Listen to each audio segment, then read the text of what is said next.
Bom, pessoal, queridos irmãos, é uma alegria, satisfação muito grande de mais uma vez a gente reunir para estudar a Palavra de Deus.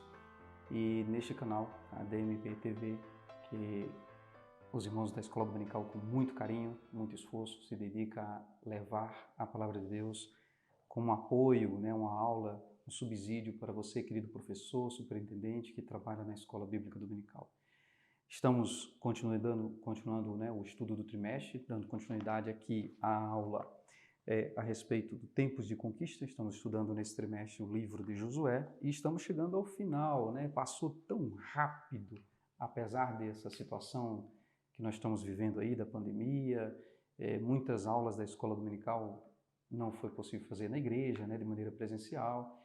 E usamos a internet como meio de comunicação, para levar até você, querido irmão, querida irmã, acesso ao conteúdo e você continuar estudando a Palavra de Deus.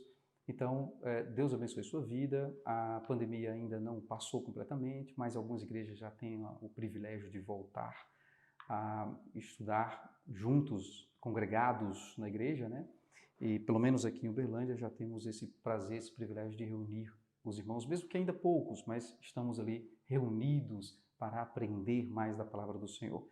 Bom, estamos chegando na lição de número 12, onde dentro do estudo do livro de Josué, nós aprendemos até a aula passada, onde a gente fechou o bloco, trabalhando ali um pouco a revisão das lutas e conquistas, e vimos um pouco sobre a divisão das terras. E após a divisão das terras, Josué dividindo ali a herança do Senhor com as tribos de Israel, nós vimos a divisão do lado leste e oeste do Rio Jordão, a distribuição ali das tribos, e chegamos aqui no momento em que o registro do capítulo de número 20 e 21, nós vamos ter a oportunidade de estudar hoje, Josué capítulo 20, onde lição de número 12 diz do registro das cidades de refúgio. Vamos aprender um pouquinho e refletir um pouco do simbolismo dessa cidade de refúgio para os nossos dias de hoje, lembrando que para aquela ocasião tinha um significado e isso já figurava Cristo, que é o nosso refúgio. Então, hoje, lição de número 12, as cidades de refúgio são estabelecidas. Nosso texto do dia: Deus é o nosso refúgio e fortaleza, socorro bem presente na angústia. Salmo 46, verso 1. Nossa síntese diz: assim como as cidades de refúgio de Israel, Jesus é o nosso abrigo em todas as circunstâncias da vida. Aqui já falamos do principal objetivo dessa lição de hoje, onde a gente vai aprender que essas cidades estabelecidas como cidades de refúgio figuravam, mostravam o que Cristo um dia seria para nós e o que Ele é para nós no dia de hoje. Nosso refúgio, nossa segurança. Nós temos como objetivo mostrar por que Deus ordenou estabelecer as cidades de refúgio, entender por que da demora da concessão da herança aos levitas e analisar como aconteceu a despedida das tribos da Transjordânia e quais as suas conquistas. É importante lembrar que dentro desse texto que a gente está estudando, o trimestre já está acabando, não temos mais domingos, o trimestre já se acaba no próximo domingo, sem ser essa lição a próxima, então a gente não tem mais espaço para explorar o livro, que foi uma riqueza muito grande ao longo desse trimestre. E chegamos no capítulo 21, o livro de Josué termina no capítulo 24, e ali a gente vai ter a oportunidade de sintetizar, olhando para os capítulos que restam para o livro, do capítulo 21, 20, 21, 22, 23 e 24, a gente vai sintetizar aqui 3 assuntos no dia de hoje. O que está no capítulo 20, que são a respeito das cidades de refúgio, são as cidades de refúgio. Do capítulo 21, nós vamos ver sobre as cidades dos levitas, e no capítulo 22, o regresso das tribos do leste. Lembrando que o Rio Jordão, dividiu aquelas terras entre oeste e leste, do lado transjordânico, né, do lado de lá, do Jordão, ficou estabelecido as 2,5 tribos, como a gente viu na aula passada, a tribo de Ruben, a tribo de Gade e a tribo de Manassés, metade da tribo de Manassés. E a gente vai ver no capítulo 2 o regresso deles para lá. E ficando apenas 2 capítulos do livro para o término do trimestre, que vai ser registrado ali no capítulo 23 e 24, a respeito da despedida de Josué e sua morte, né, e o registro de sua morte, e o tão famoso versículo, muito usado nos congressos, Josué capítulo 24, verso 15, quando Josué ali dá, né, aquela declaração tão linda que eu e minha casa, né, nós serviremos ao Senhor. Escolha hoje a quem servir, a quem vocês vão servir. Vocês vão entregar suas vidas aos cuidados de qual Deus? Aqui Josué, nos dias finais de sua vida, aos 110 anos, feliz por ter realizado a obra do Senhor, ele diz que ele está pronto e decidido, ele e a família dele, em servir ao Senhor. Então, nessa síntese do capítulo 20, 21 e 22, esses 3 capítulos, nós vamos dividir nesses 3 temas a respeito da cidade do refúgio. E já nas cidades do refúgio é importante a gente lembrar que Moisés recebeu de Deus uma ordem lá em Números, capítulo número 35, quando Moisés ele recebe do Senhor a ordem para dividir as terras, separando toda aquela terra de Canaã, dizendo, olha Moisés, você vai chegar na terra prometida, lá naquela região, vai dividir a herança entre as tribos, mas a tribo de Levi, especialmente, por tratar de uma tribo separada para o serviço ao Senhor, uma tribo sagrada, né, consagrada ao Senhor, para cuidar do santo sagrado, os tabernáculos, a tudo que fosse voltado para os altares, toda a parte voltada para servir ao Senhor, dedicado à tribo de Levi. Portanto, Levi seria um povo que não iria trabalhar, não iria cultivar para vender e negociar. O único cultivo deles seria para o sustento próprio. Lembrando que aquelas doações das demais tribos iriam sustentar os levitas, aqueles que trabalhavam no sacerdócio santo, os que trabalhavam no templo, na ornamentação, nos cuidados, no transportar as coisas sagradas de Deus. Então, considerando que eles estariam, claro, parte dali, não são todos sacerdotes, mas a família, os filhos, a esposa tinham que comer, tinham que cuidar, tinham que vestir. Então eles poderiam sim cultivar algo para sustento próprio, mas não para negociar. E receberiam das demais tribos aquilo que Deus ordenou como ofertas de sacrifício, ofertas de agradecimento, e aí podendo ser útil ali para o serviço deles. E quando a gente vem aqui para o texto de Números, capítulo número 35, nós vamos enxergar quando Deus diz a Josué que daquela herança, daquela terra, ao dividir as terras entre as tribos, deveria separar 42 cidades para a tribo de Levi, né, para os levitas, a família, né, o clã, e reunindo ali os clãs, as famílias descendentes de Levi, iriam se estabelecer nessas 42 cidades. Além dessas 42 cidades, a gente vai ver isso também no capítulo 35 de Números, mais 6 cidades destinadas a cidades de refúgio. Portanto, 48 cidades de responsabilidade, sob a responsabilidade dos levitas. Essas 6 cidades de refúgio, nós vamos ver a descrição em Josué capítulo 20, os 6 primeiros versos. Vamos ler aqui. Disse o Senhor a Josué: diga aos israelitas que designem as cidades de refúgio, como lhe ordenei por meio de Moisés, para que todo aquele que matar alguém sem intenção ou acidentalmente possa fugir para lá e proceder e proteger do vingador da vítima. Em outra tradução vai falar vingador de sangue, né?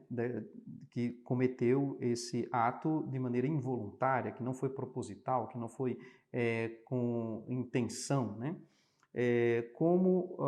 Versículo 4, quando o homicida involuntário fugir para uma dessas cidades, terá que colocar-se junto à porta da cidade e expor o caso às autoridades daquela cidade. Eles o receberão e lhe darão um local para morar entre eles. Caso o vingador da vítima o persiga, eles não o entregarão, pois matou sem seu próximo acidentalmente, sem maldade, sem premeditação, ou seja, sem intenção de matar. Todavia, ele terá que permanecer naquela cidade até comparecer o julgamento perante a comunidade e até morrer o sumo sacerdote que estiver servindo naquele período. Então poderá voltar para a sua própria casa, a cidade de onde ele fugiu. Aqui a gente vê o relato breve daquilo que Moisés já havia registrado em Números, quando recebeu do Senhor essa ordem. É importante lembrar que antes de Moisés já existia naquele período para aqueles povos o que a gente conhece hoje como a lei tão popularmente conhecida como olho por olho, dente por dente. Né? Aqui fez, aqui se paga, sangue por sangue, vida por vida, morte por morte. Aquele que causou a morte pagará com a própria vida. Então, quando a gente enxerga essa lei tão antiga, né, conhecida como a lei de Talhão, essa lei veio e entrou nos dias de Moisés, do povo de Israel. Porém, o povo de Israel, recebendo do Senhor ordenâncias, preceitos, leis para um viver santo, um viver separado, porque Deus tinha uma situação, um carinho, um pacto, uma aliança, um conserto, um amor, um cuidado, um zelo em especial por aquele povo, porque a partir daquele povo, descendentes de Abraão, Deus haveria de trazer seu filho à terra. Então ele tira aquele povo do meio de uma região, do meio de idolatria, e separa para si um povo santo, e ele exige desse povo santidade. Ao trabalhar com aquele povo e colocar preceitos, regras, princípios que deveriam ser vigiados, que deveriam ser seguidos, Deus quer daquele povo que eles sejam diferentes do povo do mundo, que eles fujam das impurezas, das idolatrias, de tudo que o mundo à sua volta os contaminava, estava ali para atrapalhá-los, né? E Deus ele separa, ele trabalha aquele povo. E aí, portanto, apesar de já existir códigos antigos, leis antigas, antes mesmo do Código Mosaico, antes mesmo das leis, dos preceitos das 613 leis que Moisés deixou para o povo, já existia leis, muitas leis, né? O Código de Hammurabi, que é tão conhecido, essa lei do Talião. Então, você tem ali, que já era prática daquele período. Então, imagine que alguém cometeu um assassinato, de alguma forma violentou alguém, de alguma forma machucou alguém, ou roubou, ou maltratou. Você tinha regras que eram usadas para o julgamento em cada situação, e no caso de morte, no caso de assassinato, no caso de tirar a vida de alguém, era avaliado se isso teria sido doloso, que é o que a gente usa hoje, né? A gente conhece como culposo ou doloso. Culposo quando não há intenção de matar, doloso quando há intenção de matar, de forma premeditada, de forma intencional. Quando há essa intenção, a parte ferida, a parte vitimizada, aquela que é a vítima, a família da vítima que perdeu a vida, teria, por lei, o direito de requerer o sangue. Então, esse que requer o sangue é o que na Bíblia chama de vingador de sangue. Alguém de sua família, um parente, que iria requerer o sangue do ente perdido, daquele ente querido que foi perdido nessa situação. Bom, abre aí uma discussão muito forte. Para aquele período da lei, onde estava o perdão? É fácil perdoar? Nós sabemos que não é fácil perdoar quando se perde alguém tão querido, no caso de uma morte. E não importa se essa morte foi premeditada, foi intencional, né? Ou não, se foi um acidente. Você está dirigindo no trânsito, alguém atravessa a sua frente sem erro nenhum da sua parte, sem intenção nenhuma da sua parte, você, porventura, bate alguém, um colega meu, né? Passou por uma situação dessa muito delicada, e várias vezes foi chamado a juízo nas audiências, né, para tratar desse assunto, porque ele, voltando do trabalho, um motociclista, uma pessoa passando de moto, passou no sinal vermelho, ele estava no direito dele, dentro da lei, passou no sinal verde, a pessoa da moto passou no sinal vermelho, ele bateu e infelizmente veio a morte. Olha que trabalho que deu. Foi chamado, enfim, nós sabemos disso. Isso é uma forma de assassinato, mas não, ele não matou premeditadamente, não foi intencional. Então, aconteceu ali essa situação do culposo, né? Naquela época, para que o vingador de sangue, a família, não chegasse a tirar a vida dessa pessoa, no caso de uma situação de inocência ou de acidente, como tratar isso, né? Como fazer com que essa pessoa ou a família prejudicada, que está no direito, acha que está no direito por perder aquele ente, querer estar em cima. Pedir perdão não é fácil, imagina, eu chegar e, olha, me perdoe porque foi sem querer. Naquela época a lei dava direito de tirar a vida, mas aí Deus vem e, olha, até que seja julgado, porque Deus é justo, até que seja julgado, a pessoa que cometeu, ou por acidente, ou intencionalmente, por fugir dessa situação, ela poderia buscar uma das cidades de refúgio. E Josué, recebendo a mesma ordem, porque o texto começa no versículo 1, disse o Senhor a Josué, então recebendo de Deus a ordem novamente de cumprir aquilo que já havia falado a Moisés. Moisés já havia separado 3 cidades da além do Jordão, né, do lado leste do Jordão. Agora Josué ele separa mais 3 cidades, torna um total de 6 cidades do lado oeste do Jordão, para que a pessoa pudesse buscar um lugar de refúgio, onde ele pudesse se proteger. Essa proteção, essa guarida, esse refúgio, ele seria, claro, validado por um julgamento. Ao chegar lá diante dos portões da cidade, os anciãos, ele seria recebido por eles, protegendo-o até o julgamento, então ninguém poderia tocar.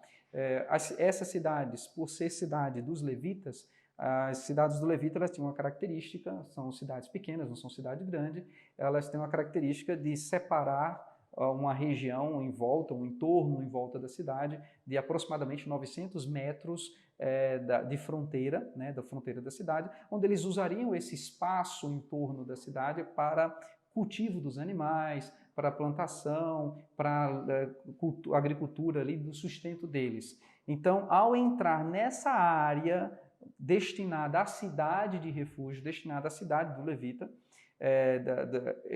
essa pessoa já estaria protegido.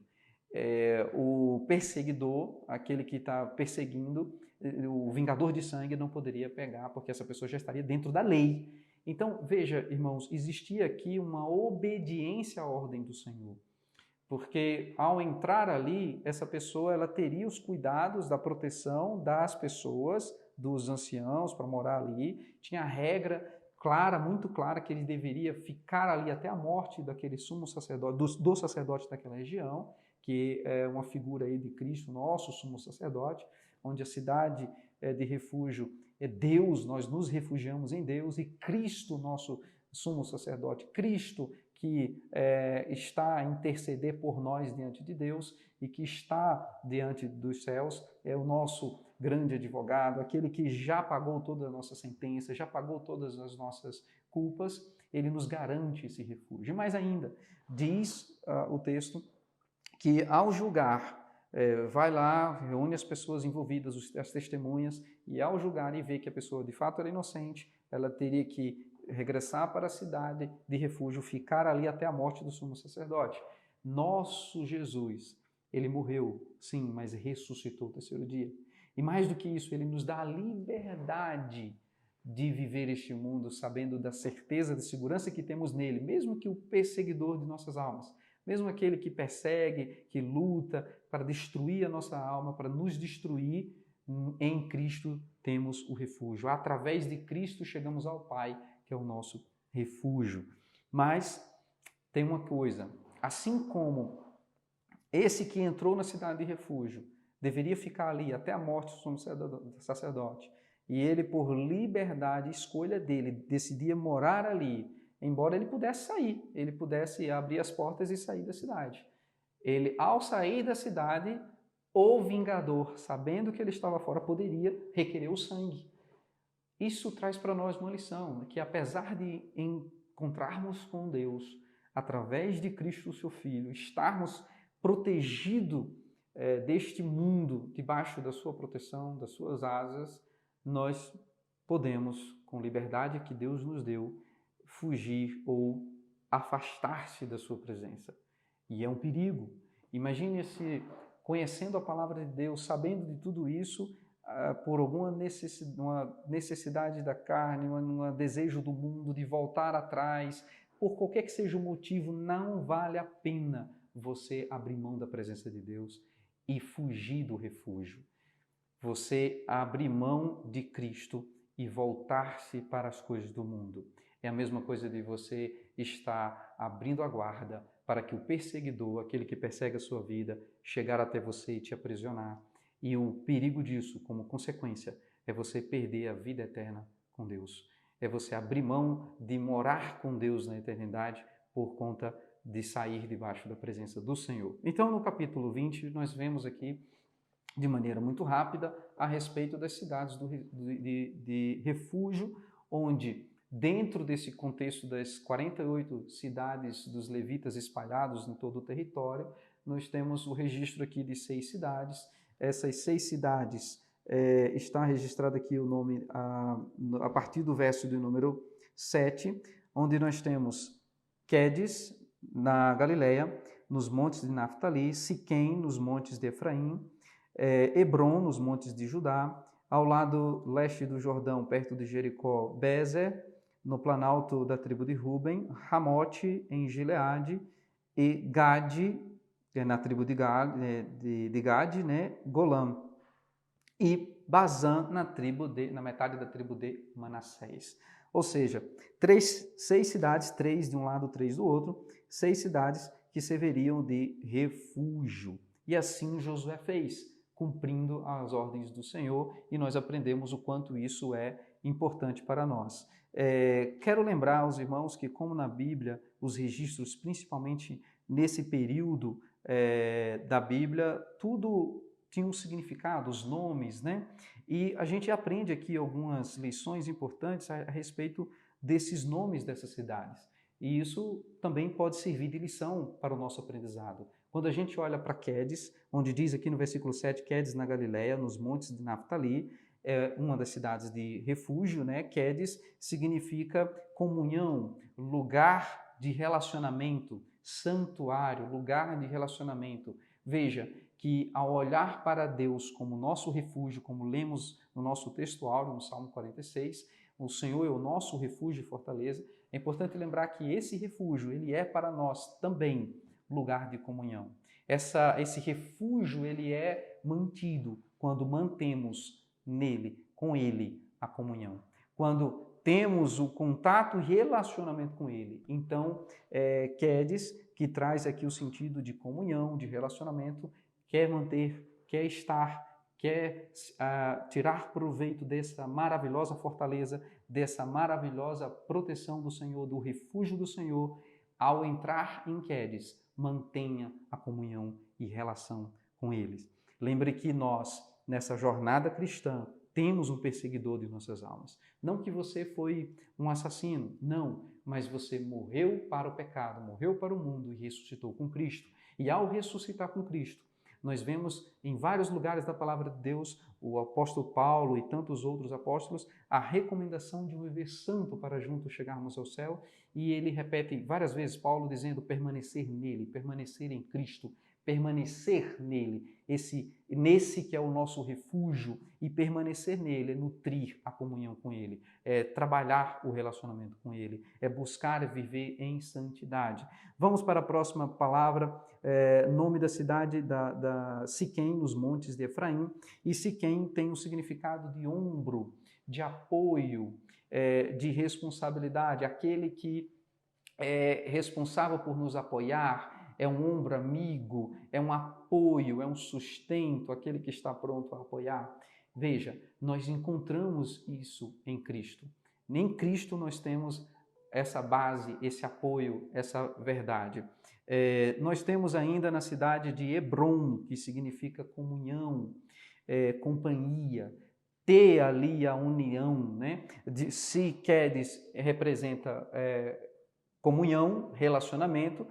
Em Hebron nós vamos tratar da união, da unidade, da companhia, de estar unido, de ter em companhia alguém como Cristo em nossas vidas. Então, essa união que Deus pede, essa unidade, o viver em unidade com Ele, andar em espírito, entender que a nossa vida nessa jornada não é só aspecto terreno, mas também o aspecto espiritual. E em nosso ser, temos que ter comunhão com o Espírito Santo e viver em unidade com este Espírito que habita em nós, em união com as pessoas que estão à nossa volta, junto a essa jornada cristã.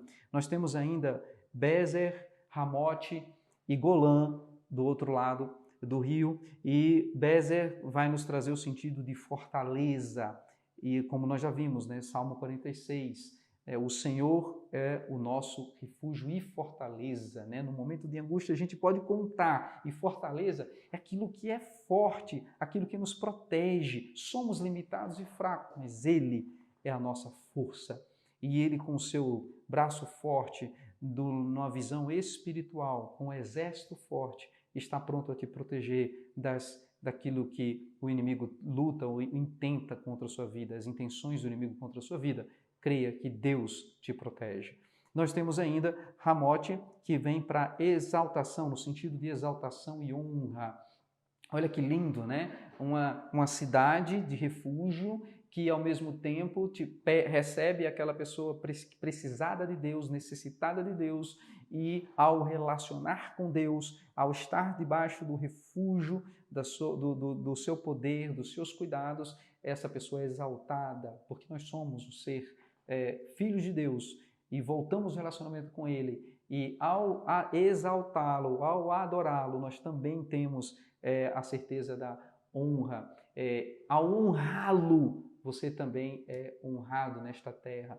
Mas o sentido aqui de exaltar a Deus, de honrar a Ele, de viver uma vida de exaltação e honra a Ele, creia que Deus também exalta você, honra você, né? E nós temos também Golã, que no sentido de habitação, de exílio, né? Então você está ali numa cidade de exílio, exilado, mas que também serve de morada, e essa morada proporcionada por Deus. Tá? Eu não quero me demorar, quero passar do capítulo 20 ao capítulo 21 das cidades levitas. Eu comentei rapidamente. O livro, no capítulo 21, vai trazer aqui o registro das cidades, novamente, todas as cidades que foram separadas para o povo da tribo de Levi. E nós temos uma lição que a gente aprende aqui, duas lições, na verdade, quando o povo de Levi busca a Josué, intercedendo, pedindo, requerendo que cumprisse o que foi prometido por Moisés, né? Por Deus a Moisés, e que era para separar as cidades para eles. Mostra-nos o cuidado de Deus, mas mostra também que você deve requerer aquilo que foi destinado a você. Já era de conhecimento de todos, desde quando, da partida de Moisés, onde ele faz ali essa nomeação, ainda também no capítulo 35 de Números, e eles, tendo o registro disso, eles trazem à tona e lembra. Assim como vimos na aula passada, a respeito de Caleb, requerendo aquilo que havia sido prometido a Caleb a partir de Moisés. Agora está aqui o povo de Levi solicitando, pedindo, né, intercedendo, requerendo aquilo que era deles. E é importante lembrar que Deus não deixa de atender às suas promessas. Tudo aquilo que prometeu, Josué deixa registrado isso em suas palavras. Tudo que o Senhor prometeu, o Senhor cumpriu. Então, Josué foi fiel à ordem do Senhor, também distribuindo e entregando as cidades para a tribo de Levi. Então, a gente aprende aqui que você deve buscar aquilo que Deus te prometeu, requerer aquilo que Deus prometeu, não abra mão, é promessa, mesmo que demore, vá, lute, né? A gente viu que tudo isso aqui acontece depois do momento em que eles já haviam conquistado a terra, anos, já tinha entrado na terra de Canaã, já tinha lutado ali por 8 anos, e agora, depois da herança, da distribuição das terras, chega Levi, a tribo de Levi, e falou: olha, tem a nossa parte. Então, a gente vai ver aqui que Josué convocou, fez a distribuição, fez a divisão das cidades e atendeu o pedido da tribo de Levi. E Deus, mais uma vez, honra e cumpre aquilo que ele promete. E no capítulo 22, Josué, como líder, ele reúne as tribos que estavam com eles. É importante lembrar na história que eles já tinham recebido a sua porção da terra, ainda quando Moisés estava vivo. Eles decidiram ficar na região antes do Jordão, porque cuidavam de animais, eles tinham rebanhos, e a região do outro lado era mais voltada para a agricultura. Então, era um povo numeroso, inclusive, e eles decidiram e pediram para ficar naquela região. E como acordado com Moisés, essas 3 tribos deixam suas famílias para trás e eles partem na jornada junto com todos, como um povo unido, como um povo em comum, junto, coletivo, de forma coletiva. Eles vão além do Jordão, lutam, conquistam, vencem as guerras e agora é hora de voltar. Mesmo que não tivesse atingido a totalidade da conquista, mesmo que ainda houvesse muitas terras para ser conquistada, a gente vê aqui que Deus levanta pessoas em cada etapa, né, para fazer cada fase. A gente vê aqui que eles foram até certo ponto, cumpriram a missão deles e agora é hora de voltar. Josué reúne e fala: olha, vocês lutaram, vocês se esforçaram, agora é hora de vocês voltar para suas terras, para suas famílias, para aqueles que ficaram para trás. E depois desses anos todos que vocês ajudaram seus irmãos a conquistar, agora vá viver do seu lado. E aí, esse povo, essas 3 tribos, os líderes, os soldados, os exércitos, eles voltam para as suas famílias. Olha que alegria, né? Agora voltando para a sua casa. É importante a gente lembrar que, mesmo que não tenha conquistado tudo, a parte deles foi feita. A minha parte deve ser feita, a sua parte deve ser feita. Mesmo que haja um desafio tão grande para a igreja aqui na terra, você tem feito a sua parte. Mesmo que há muitas almas a conquistar, mesmo que há muito de se fazer ainda aqui neste lugar, você tem feito a sua parte. Uns plantam, outros colhem, quem dá o crescimento é o Senhor. Mas que cada um faça. É importante que a gente não negligencie a nossa responsabilidade. É importante entender que estamos aqui numa jornada e nessa jornada o Senhor é o nosso Deus, o Senhor é o nosso guia, o Senhor é o nosso governante, o Senhor é o nosso general, o Senhor é o nosso comandante. É Ele que diz o que vamos fazer e é Ele que diz: olha, tá bom, você fez a sua parte, agora outros virão e darão continuidade. Nós sabemos que as terras daquela região só foi conquistada em sua plenitude no período do auge da monarquia, né? Quando a gente vai ver lá vindo Saul, Davi, Salomão, os reis de Israel, e é naquele momento em que Davi, principalmente Davi, conquistou muito, um grande rei, um grande general, um grande conquistador. Davi foi um grande conquistador. Então, a gente vai ver que isso acontece mais tarde. Porém, nesse período de conquista de Josué, eles já haviam conquistado muita terra e agora eles vão descansar as lutas que tanto eles enfrentaram. E ao voltar, ao regressar, a tribo de Ruben, a tribo de Gádia e metade da tribo de Manassés, ao retornar para as suas famílias, eles estão alegres, eles estão felizes. Olha, não é para menos, você lutou, você se esforçou, agora você volta para um momento de alegria, de paz, toda uma história de família, toda uma história do meu pai, do meu avô, que viveu lá no Egito, escravizado, e agora eles estão desfrutando da alegria e da promessa de Deus aos seus antepassados, o pai Abraão, o pai Isaac, o pai Jacó, né, que são os nossos patriarcas, de histórias tão antigas que contavam para nós, agora estamos desfrutando dessa promessa. Olha que alegria! E nessa alegria toda eles decidem, ao retornar, eles perto do Jordão, porque eles queriam que ele ficasse marcado, eles levantam um altar. E ao levantar esse altar, construído por pedras, levantam ali o altar, essa notícia corre. E outros, os que ficaram, ouviram falar. E olha, a tribo destinada para o serviço santo era a tribo de Levi. Eles não poderiam levantar um templo, um altar ou algo sagrado para ser usado, não poderia. Então, diz o texto, quando eles reúnem para fazer isso, que o sacerdote Finéias e alguns líderes foram até eles para tentar entender ou prontos para acabar, destruir o que eles estavam fazendo e até mesmo para guerrear. Porque existia um temor muito grande do Senhor não aceitar a atitude deles. A preocupação era de que, por um ato de desobediência, eles pudessem agora receber a punição de Deus. E eles, preocupados com isso, vão até as tribos, entender e ver o que está lá e prontos para brigar, lutar e, se fosse o caso, matar, destruí-los. Mas eles, recebendo Finéias, eles colocam, mostra Deus está diante de nós e sabe que dentro do nosso coração, o nosso objetivo não é levantar isso daqui para adorar quem quer que seja, outros deuses, ou sacrificar algo, não, mas é para colocar aqui um memorial, colocar aqui uma prova documental, para que as próximas gerações, inclusive as gerações de vocês, que estão do outro lado do Jordão, que estão separados, vamos ficar separados pelo Jordão, e de repente no futuro alguém poderá dizer que não há vínculo, não há aliança entre esses povos. Aí, preocupado com isso e com esse objetivo, eles construíram ali um memorial, para que ao olhar para aquele memorial pudesse entender que esses dois povos lutaram para conquistar essas terras e eles servem o mesmo Deus, e eles estão ali para servir e há uma aliança entre eles. E aí, ao ouvir isso,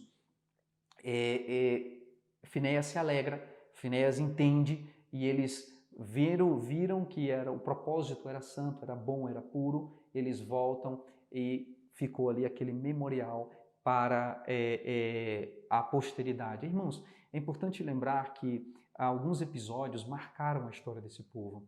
O episódio de Acã, e ele é citado aqui, eles lembram nesse diálogo, nessa conversa, eles lembram que o pecado de Acã e tantos outros episódios que eles viveram, Moisés sobe ao monte para receber a lei do Senhor e eles decidem fazer ali um bezerro. Olha que situação, Deus fere aquele povo. Veio a história de Acã que, desobedecendo e ocultando deles coisas que deveriam ser destinadas, foram consagradas à destruição, Acã guarda aquilo com eles e oculta, e esconde esse pecado. Deus vem de maneira forte e pune eles. Então, eles sabiam do Deus Todo-Poderoso, que é um Deus amoroso, que é um Deus protetor, que é um Deus gracioso. Sim, eles conheciam esse Deus, mas eles também conheceram um Deus que é santo, que é justo, que é juiz, que é fogo, que nada pode mudar a santidade de Deus e, portanto, se você desobedecer a Deus, é certo a sua punição. Então, sabendo disso, conhecendo o lado amor de Deus, mas o lado justo, justiça, santidade de Deus, eles não queriam brincadeira com isso. Por isso, esse ficou registrado no livro de Josué, porque isso realmente houve uma tensão aqui e essa tensão foi resolvida, graças a Deus. Mas mostra-nos que nós devemos também ter essa preocupação de não desviar a nossa atenção, o nosso olhar de Deus, o nosso foco. Muitas vezes na jornada cristã, nós temos uma memória muito curta. Muitas vezes quando trilhamos esse caminho na terra, aqui na terra, numa vida tão passageira que temos, a gente recebe tantas e tantas bênçãos do Senhor, mas em algum momento, às vezes, a gente esquece das inúmeras bênçãos de Deus em nossas vidas. Não esqueça do Deus que você serve. Um Deus que é santo e amoroso, mas um Deus que é justo e que requer de nós santidade, relacionamento, comunhão com Ele e um relacionamento genuíno, não um relacionamento de qualquer maneira. Então é importante que a gente traga à nossa memória os feitos do Senhor, traga à nossa memória as realizações do Senhor, os feitos do Senhor em nossas vidas, porque muita coisa eles têm feito. Então, com essa passagem, nós discorremos praticamente todo o texto da nossa lição, onde falamos a respeito das cidades de refúgio. Deus cuida dos que praticarem um homicídio culposo, ou seja, inocente ou de maneira sem premeditação, de maneira não premeditada. Deus cuida desses, o significado espiritual das cidades de refúgio, o quanto isso significa para nós, apesar dos pecados, das acusações contra nós, nós temos um refúgio em refugiar em Deus através de Cristo.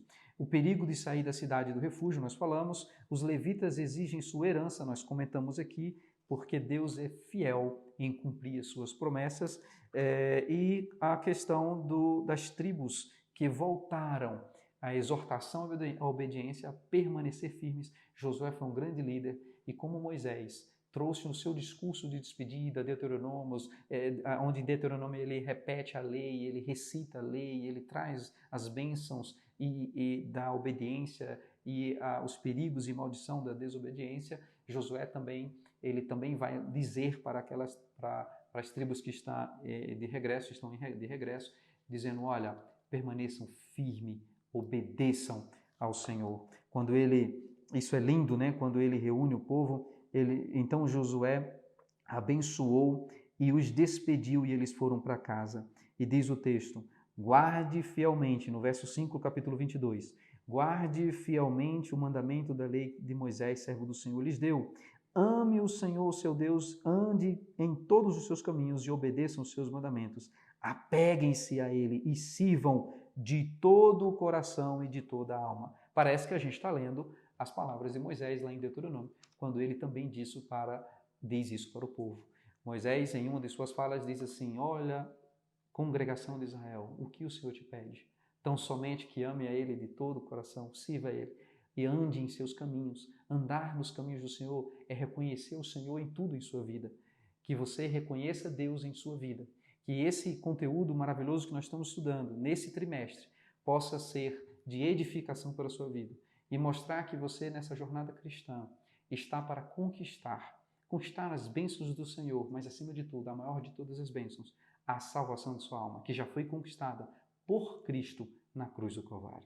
E essa conquista, não abra mão dela, que é a maior de todas as conquistas, a vida eterna com Deus. Você tem essa alegria, essa promessa de salvação e usufrua dela. Essa vida com Deus deve ser usufruída aqui e agora, não no futuro, porque Deus já está conosco aqui presente. Como o próprio Senhor Jesus disse, que o reino dele já está em nós e vamos viver o reino de Deus. Então, querido irmão, querida irmã, superintendente, professor de escola dominical, eu louvo a Deus pelo privilégio de mais uma vez Deus nos dar essa oportunidade de em alguns minutos refletirmos a respeito dessas lições que falam tão forte ao nosso coração.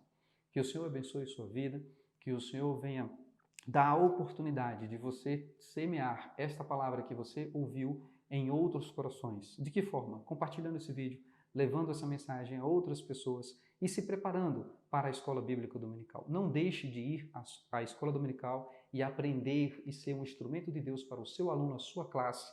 Você, querido irmão, querido líder, participe, leve seus alunos à Escola Bíblica Dominical. Louvo a Deus e quero agradecer ao Senhor através de uma oração. Pai querido, Deus de toda glória, te louvo pelo privilégio de partilhar a tua mensagem. Que o Senhor venha falar ao coração das pessoas que ouviram e estão assistindo, vão assistir esse vídeo.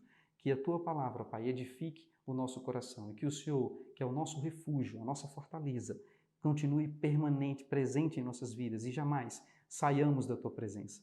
Assim te louvamos, ó Pai, crendo que o Senhor está conosco e continua até o Senhor voltar. Te louvamos em nome de Jesus. Amém.